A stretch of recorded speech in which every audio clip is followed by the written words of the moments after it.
Pankaj Beniwal BJP प्रवक्ता हमारे साथ जुड़ गए हैं। बहुत स्वागत है पंकज जी आपका। नमस्कार तविष्का जी। बिल्कुल, कितने आश्वस्त नजर आ रहे हैं? आज वोटिंग प्रक्रिया शुरू हुई सुबह 8 बजे से और काफी संख्या में मतदाता पहुंच रहे हैं वोट कास्ट करने। चविष्का जी आपको नमस्कार और हरियाणा की देवतुल्य जनता को मेरा नमस्कार। पहले तो मैं आपके चैनल के माध्यम से अपील करना चाहता हूं कि हरियाणा की जो देवतुल्य जनता है वो अपने मत का प्रयोग करे और ज्यादा से ज्यादा मतदान केंद्र पर पहुंचकर हरियाणा में रिकॉर्ड कायम करे कि निकाय चुनाव में भी हरियाणा की जनता उतना ही दिलचस्पी लेती है जितना लोकसभा और विधानसभा चुनाव में लेती है, क्योंकि ये बहुत ही मजबूत कड़ी होती है किसी भी लोकतंत्र के लिए कि जो छोटी चीजें हैं वो गलियां हैं या गलियों में क्या मूलभूत सुविधाएं हैं, वो सारी चीजें निकाय चुनाव से ही पूरे हरियाणा की जनता के सामने आती हैं कि भाई कैसे वो लोग काम करते हैं अपना। तो मेरी सभी से अपील है कि ज्यादा से ज्यादा संख्या में मतदान करें और कमल के फूल का बटन दबाकर भारतीय जनता पार्टी के हाथ मजबूत करें। जैसे माननीय मुख्यमंत्री नायब सिंह सैनी जी तीसरे इंजन की जो बार बार बात करते हैं, तो हम पूरे आश्वस्त हैं कि हरियाणा की जनता निकाय चुनाव के अंदर भी तीसरा इंजन भारतीय जनता पार्टी के साथ लगाकर विकास की गति को तीव्र गति के साथ और जो 3 इंजन लगने के बाद जो और विकास की गति आगे निकलती है उस पर हरियाणा उस चीज पर आगे निकलेगा। मैं विधानसभा चुनाव में भी कहता था कि हरियाणा की जनता उस सरकार को चुनती है जो केंद्र में हो। तो केंद्र में चुनने के बाद हरियाणा में भारतीय जनता पार्टी की सरकार हरियाणा के लोगों ने बनाई। और जैसे मैं अभी आपके चैनल के माध्यम से थानेसर और तमाम जो साथियों की बात सुन पा रहा था जनता की, उन्होंने भी कहा कि हम सरकार चुनने आए हैं। तो सीधा सीधी बात यह है कि हरियाणा की जनता भी चाहती है कि अगर स्टेट के अंदर राज्य में भारतीय जनता पार्टी की सरकार है तो जो छोटी जो हमारे चुनाव पालिकाएं हैं इनमें भी हम भारतीय जनता पार्टी के ही साथियों को जिताएं, ताकि जो विकास का पथ है जिसके लिए जाना जाता है हरियाणा नॉन स्टॉप हरियाणा, जो नायब सिंह सैनी जी मुख्यमंत्री हरियाणा ने एक स्कीम बनाई है कि नॉन स्टॉप हरियाणा रुकेगा नहीं। और जो मोदी जी का विजन है 2047 तक हम भारत को विकसित भारत बनाएंगे, तो विकसित गलियां, विकसित अपने निगम, विकसित नगर पालिकाएं, विकसित नगर परिषद बने, इसके लिए भी मोदी जी नायब सिंह सैनी जी आमदा है और भारतीय जनता पार्टी के पक्ष में हरियाणा की जनता भी मत करेगी। ये हम पूरी तरीके से आश्वस्त हैं। आपने चुनाव के दौरान देखा भी होगा तविष्का भी कि खुद मुख्यमंत्री नायब सिंह सैनी जी ने कमान संभाल रखी थी निगमों की, पालिकाओं की और जो परिषद है उनकी, सभी में अपनी जनसभाएं की, लोगों से समर्थन मांगा। मोहनलाल बड़ौली जी ने भी पूरा समर्थन मांगा, हमारे कैबिनेट मिनिस्टर भी जनता के बीच जाते रहे। और जो हमारा संकल्प पत्र रहा वो संकल्प पत्र भी लोगों के दिलों को बहुत भाया कि जो हमारी मूलभूत चीजें हैं उनके लिए ही, उनको ही और सुदृढ़ करने के लिए भारतीय जनता पार्टी आमदा है। तो ये सारी चीजें जो हमने हरियाणा की जनता के साथ संवाद किया उससे हम पूरी तरीके से आश्वस्त हैं कि सारे की सारी जो सीटें हैं भारतीय जनता पार्टी की झोली में आएंगी और कमल खिलता हुआ 12 मार्च को हमें नजर आएगा।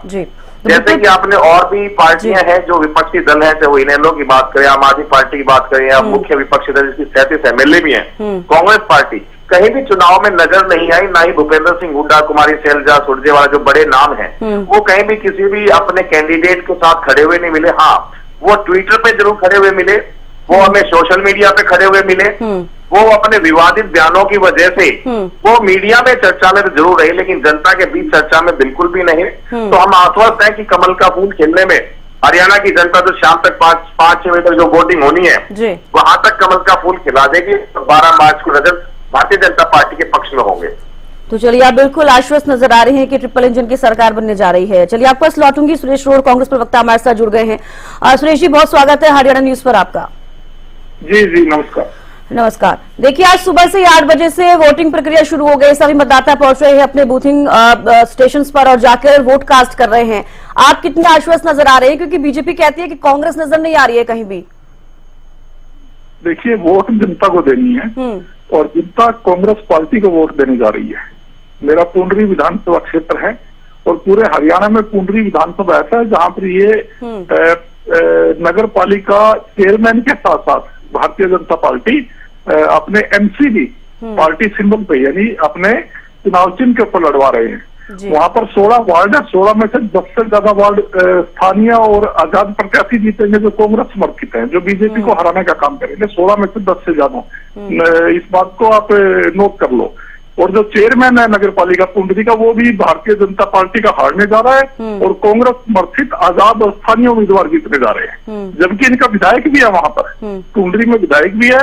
और जो कह रहे थे अभी बड़ी बड़ी बातें कर रहे थे ना, माननीय नायब सिंह जी 3-4 दिन पहले पुंडरी में आके चुटकुले भी सुना के गए, जो एक उनकी कार्यशैली है। कह रहे थे विकास की बात, 3 ट्रिपल इंजन सरकार आएगी, विकास करेंगे। विकास तो मैं ये जानना चाहता हूँ कि जब खट्टर साहब सीएम थे तब चौटाले का राज था क्या नगर पालिकाओं में?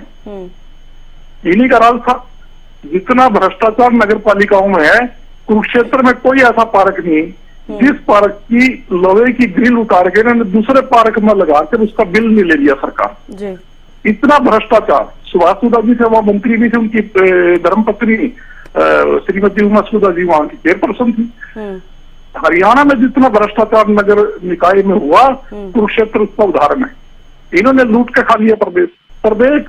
सुबह लोग उठते थे, गेट खोलते थे, देखते थे पार्क सामने, घर के सामने की पार्क की ग्रिल चेंज हो रही, आज नीले रंग की, अगले दिन पीले की कर देते हैं। जैसे रंग बिरंगे कपड़े पहनते हैं ये, ऐसे ही उस पर रंग करके और उसको गवर्नमेंट के खजाने से उसका पैसा निकाल लेते हैं। सड़कों की हालात है वो, चाहे नगर पालिका क्षेत्र क्यों चटार की हो, आज सड़क बनाते हैं, अगले दिन वो उखड़ जाती है। तीसरे दिन कहते हैं जी पुड़ी बनाना भूल गए थे इसलिए इसको दोबारा करेंगे।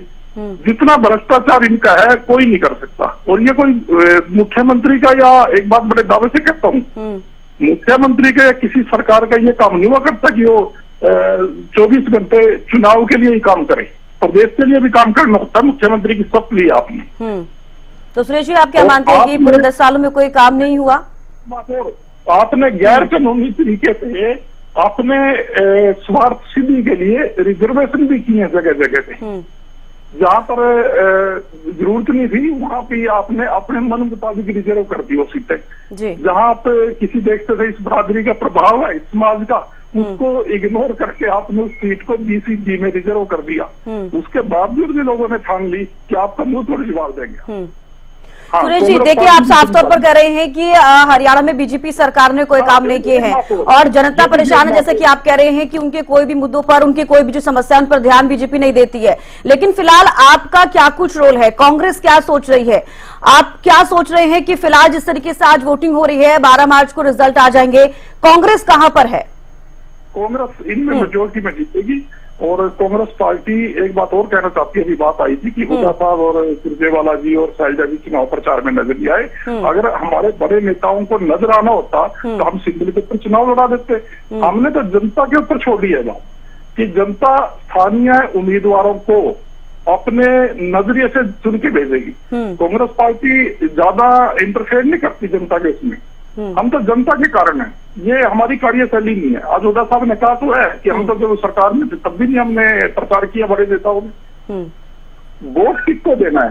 वोट जनता को देना। और हम जनता के वोट का या मतदान का आदर करते हैं। हम इतने बड़बोले कभी नहीं रहे कि हमने प्रचार कर दिया तो हम जीत जाएंगे। कोई जादू थोड़ी है आपके प्रचार करने से। लेकिन सुरेश जी असर तो दिखता है ना, जब प्रचार होता है तो कहने के उसका असर दिखता है। चलिए आपके पास लौटूंगी, पंकज बेनीवाल भी हमारे साथ जुड़े हुए हैं।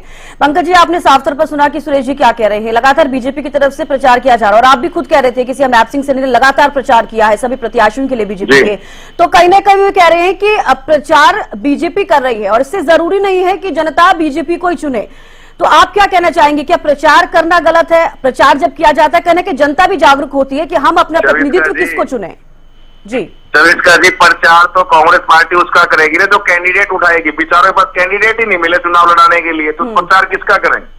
जो एक दो कैंडिडेट इन्होंने उठाए हैं उनका प्रचार नहीं करना चाहते क्योंकि वोटों में बटी हुई कांग्रेस है। हार मान चुकी हुई है कांग्रेस। अपना इस चुनाव से पल्ला झाड़ लिया कि ये कह के कि हम तो निर्दलीय को चुनाव में मदद कर रहे हैं। अगर इतना ही में दम था तो निर्दलीयों की भैया अपने कैंडिडेट घटाते। अब ये बार बार मैं कह रहे हैं कि जनता पे छोड़ दिया चुनाव। जनता चुनाव लड़ रही है, जनता निर्दलीय बनाएगी। भाई एमएलए के चुनाव इसी जनता ने वोट दिया था, तब भी मत चुनाव लड़ते। चलिए आपको रोकना चाहूंगी यहीं पर। अभी